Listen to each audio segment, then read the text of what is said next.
दोस्तों, जब भी दुनिया के सबसे बड़े एनाकोंडा सांपों का जिक्र होता है तो दिमाग में अजगरों और पायथन जैसे विशालकाय एनाकोंडा की इमेज उभरती है। मगर यदि मैं आपसे कहूं कि सदियों पहले यह धरती एक ऐसे भारी और भीमकाय सांप की साक्षी रह चुकी है जिसके आगे यह एनाकोंडा और पायथन तो दूध पीते बच्चे हैं। एक ऐसा सांप जो धरती पर रहकर अपने फन से आसमान छू सकता हो, तो आप क्या कहेंगे? जी हां, मैं बात कर रहा हूं टाइटन बोआ नाम के महाविनाशक सांप की।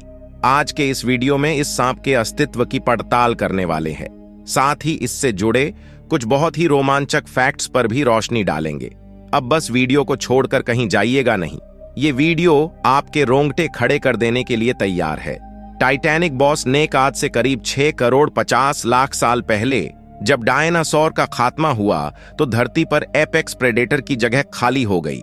फूड चेन की टॉप स्पेस को फुलफिल करने के लिए किसी को तो आगे आना ही था। ऐसे में मोर्चा संभाला मैमल्स और रेप्टाइल ने।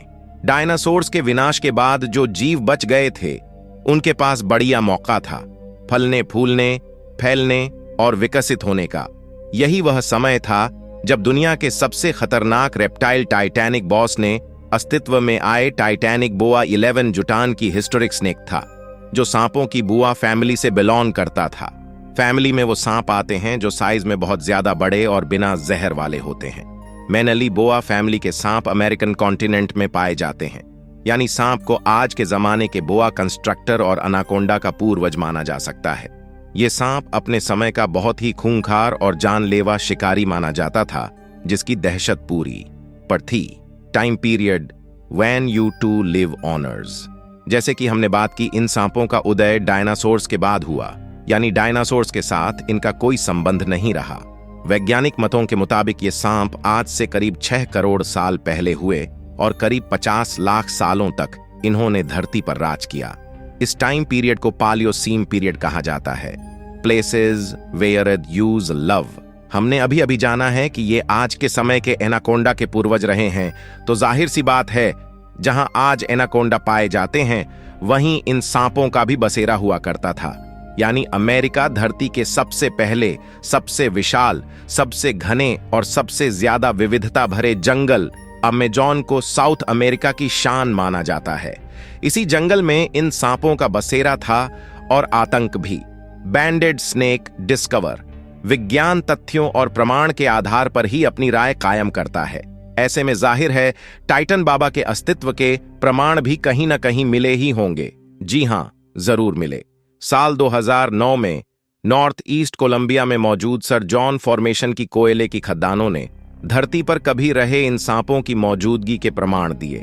यहां पाए गए फॉसिल्स की शुरुआती जांच में इन्हें किसी विशालकाय मगरमच्छ के फॉसिल्स करार कर दिया गया था, मगर फिर माना गया कि ये फॉसिल्स किसी मगरमच्छ के नहीं बल्कि एक सांप के हैं, और कोई ऐसा वैसा सांप नहीं, अब तक का दुनिया का सबसे बड़ा टाइटेनोबोआ साइज। टाइटेनोबोआ, हम बार बार कह तो रहे हैं, टाइटेनोबोआ दुनिया का सबसे बड़ा सांप था, मगर क्या आपको इसकी साइज का अंदाजा है?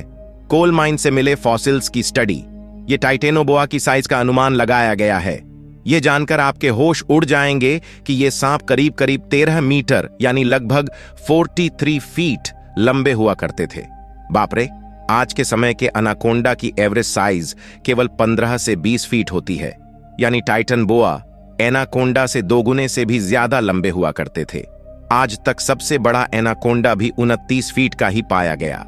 अब इसी बात से अंदाजा लगा सकते हैं कि अपने वक्त में टाइटैनिक बोआ की कैसी दहशत हुआ करती होगी, और इनकी चौड़ाई सुनकर तो आपके रोंगटे खड़े हो जाएंगे। इन सांपों का डायमीटर करीब 3 फीट हुआ करता था, यानी एक अंदाजा लगाया जाए तो 5th क्लास का एक बच्चा पूरा का पूरा इस सांप पर हॉरिजॉन्टल लेट सकता है। वहीं अगर इनके वजन की बात की जाए तो यह करीब 1135 किलोग्राम वजनी हुआ करते थे, यानी आज के एनाकोंडा से करीब 4.5 गुना ज्यादा भारी। मेरा ख्याल है अब टाइटेनोबोआ की साइज को लेकर आपके मन में कोई दुविधा, कोई डाउट बाकी नहीं रह गया होगा। हालांकि कुछ वैज्ञानिकों का यह मानना भी है कि सांपों के फॉसिल्स मिलना बहुत मुश्किल होता है। ऐसे में बहुत मुमकिन है कि टाइटेनोबोआ इस अनुमानित साइज से भी बड़ा हो। भगवान का शुक्र है यह सांप अब जीवित नहीं है। Titanoboa love with water bodies. हो सकता है कि इतनी बड़ी साइज के बहुत से फायदे होते हो, मगर कुछ नुकसान भी तो होते ही है। माना जाता है कि टाइटेनोबोआ को अपनी बड़ी साइज की वजह से जमीन पर चलने में या मूव करने में बहुत प्रॉब्लम हुआ करती थी। इसलिए वह अक्सर पानी में किसी दलदल या नदी के अंदर ही ज्यादातर वक्त बिताते थे। यहाँ उन्हें एक जगह से दूसरी जगह मूव करने में आसानी होती थी। आज टाइटेनोबोआ के वंशज कहे जाने वाले एनाकोंडा में भी यह आदत देखी जाती है। एनाकोंडा भी अपना ज्यादातर वक्त पानी में ही पड़े पड़े बिताते हैं। Hunting techniques of Titanoboa, anaconda और बोआ कंस्ट्रक्टर की तरह ही बगैर जहर वाले सांप थे। इसलिए इनकी हंटिंग टेक्निक्स भी इन सांपों से बहुत हद तक मिलती जुलती थी। ये सांप पानी में या पेड़ पौधों के बीच खुद को छिपा लेते थे ताकि इनका शिकार इन्हें देख ना सके, और फिर मौका मिलते ही ये अपने शिकार पर झपट पड़ते थे। इस झपट्टे में इनका विशालकाय जबड़ा और पिछले दांत बड़े कारगर होते थे। शिकार को पकड़ने के बाद ये उसके चारों तरफ पूरी तरह से लिपट जाते थे और उसे पूरी ताकत से दबा देते थे। यह दबाव लगभग 400 पीएस के आसपास होता था। इतना प्रेशर किसी भी जानवर की हड्डी का पाउडर बनाने के लिए काफी है। क्रशिंग की इस प्रोसेस को कंस्ट्रक्शन कहा जाता है। ये सांप कंस्ट्रक्शन की इस प्रोसेस को तब तक जारी रखते हैं जब तक कि शिकार की दम घुटने से या हार्ट बीट रुकने की वजह से मौत ना हो जाए। जब शिकार सांस लेना बंद कर देता था तो ये अपना बड़ा सा जबड़ा खोलकर उसे साबुत यानी पूरा का पूरा निगल जाते थे। मॉडर्न डे के एनाकोंडा और बोआ कंस्ट्रक्टर भी शिकार का यही तरीका अपनाते हैं। डाइट ऑफ टाइटेनो बोआ जितना बड़ा आपका आकार है उस हिसाब से जाहिर है इसकी डाइट भी बहुत ज्यादा होती थी। जैसा कि हमने बात की, ये ज्यादातर वक्त पानी में ही बिताते थे। ऐसे में इनके शिकार भी मेनली मरीन क्रिएचर ही हुआ करते थे। बड़ी मछलियां, रेप्टाइल और क्रोकोडाइल मोरफा जैसे जीव इनके शिकार की लिस्ट में शामिल रहते थे। क्रोकोडाइल मोर अब उस वक्त के बहुत बड़े बड़े क्रोकोडाइल हुआ करते थे जो आज के क्रोकोडाइल की तुलना में कई गुना बड़े थे। How did Titanoboa grows back? जैसा कि हम जानते हैं कि रेप्टाइल कोल्ड ब्लडेड क्रिएचर होते हैं। टाइटेनोबोआ भी इनसे अलग नहीं थे और आज के मौजूद कोल्ड ब्लडेड क्रिएचर के बारे में स्टडी करने पर पता चलता है कि ऐसे क्रिएचर की साइज और एक्टिविटी उनके माहौल के टेम्परेचर पर डिपेंड करती है। दरअसल कोल्ड ब्लडेड क्रिएचर हम इंसानों की तरह अपने शरीर के टेम्परेचर को कंट्रोल नहीं कर सकते। यानी अगर बाहर का टेम्परेचर ज्यादा है तो उनका शरीर गर्म होने लगता है, और अगर बाहर का टेम्परेचर कम है तो इनका शरीर ठंडा होने लगता है। इसलिए धरती के जिन हिस्सों में तापमान ज्यादा होता है वहां पाए जाने वाले कोल्ड ब्लडेड क्रिएचर की साइज भी कंपेटेबल ज्यादा होती है और वह हाईली एक्टिव भी होते हैं। अगर इसे हम धरती के ग्लोब से समझने की कोशिश करें तो आप देखेंगे कि इक्वेटर के आसपास दुनिया के ज्यादातर बड़े कोल्ड ब्लडेड क्रिएचर रहते हैं, क्योंकि यहां टेम्परेचर सबसे ज्यादा होता है।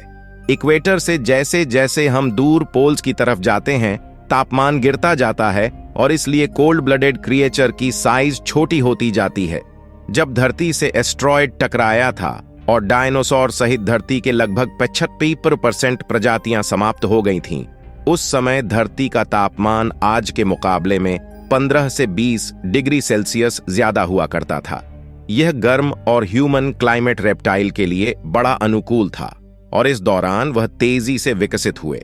टाइटेनोबोआ भी उन्हीं में से एक थे या मार्का के जंगलों के उन हिस्सों में विकसित हुए जहां से इक्वेटर होकर गुजरती थी। वैज्ञानिकों के मुताबिक उस समय अमेजॉन जंगलों का तापमान 30 से 40 डिग्री सेल्सियस के आसपास हुआ करता था, तो आज के समय के तापमान से करीब 8 से 10 डिग्री सेल्सियस ज्यादा था। यानी टाइटन बुक के लिए अमेजॉन का मौसम ग्रो करने के लिए सबसे मुफीद था और इसलिए वह बढ़ता ही रहा और भयानक दानव के आकार में तब्दील हो गया। हाउडी टाइटेनोबोआ को एक्सटेंड अगर यह सांप इतना बड़ा था तो जाहिर है इसे कोई हरा तो नहीं सकता था ना, कोई इसका शिकार कर सकता था। ऐसे में सवाल उठता है कि फिर ऐसा क्या हुआ कि यह सांप विलुप्त हो गया। वैज्ञानिक इसके कई कारण मानते हैं, मगर उन सब में सबसे मुख्य कारण क्लाइमेट चेंज ही है। धरती समय के साथ धीरे धीरे ठंडी हो रही थी और गिरते टेम्परेचर के साथ टाइटेनोबोआ एडजस्ट नहीं कर पाया। बढ़ती ठंड इस सांप की सबसे बड़ी समस्या बन गई और धीरे धीरे टाइटनबोआ का अस्तित्व इतिहास में विलीन हो गया। हालांकि कुछ वैज्ञानिकों द्वारा सुझाई गई थ्योरी के मुताबिक इस बात की आशंका जताई जाती है कि टाइटेनोबोआ और इस तरह के दूसरे रेप्टाइल का फिर से उदय हो सकता है, क्योंकि ग्लोबल वार्मिंग की वजह से धरती का टेम्परेचर एक बार फिर बढ़ रहा है। अगर तापमान इसी तरह से बढ़ता रहा तो मौजूदा रेप्टाइल की साइज और एक्टिविटीज भी बढ़ती जाएंगी और हो सकता है कि दुनिया एक बार फिर टाइटेनोबोआ का कमबैक देख सके। तो देखा आपने कैसे दुनिया के सबसे बड़े सांप का उदय हुआ और कैसे उनका खात्मा भी हो गया। आज के वीडियो में बस इतना ही। उम्मीद है आपको वीडियो पसंद आई होगी, तो हमारे इस वीडियो को लाइक कर दें और मुझे कमेंट में इस बारे में अपनी राय जरूर दीजिएगा। यदि सांप वापस आ गया तो धरती के क्या हाल। और अगर आपने अभी तक हमारे चैनल को सब्सक्राइब नहीं किया तो तुरंत कर दें और आइकन को भी प्रेस कर दें, ताकि हमारे नोटिफिकेशंस आप तक जल्द से जल्द पहुंच जाएं। बहुत बहुत धन्यवाद।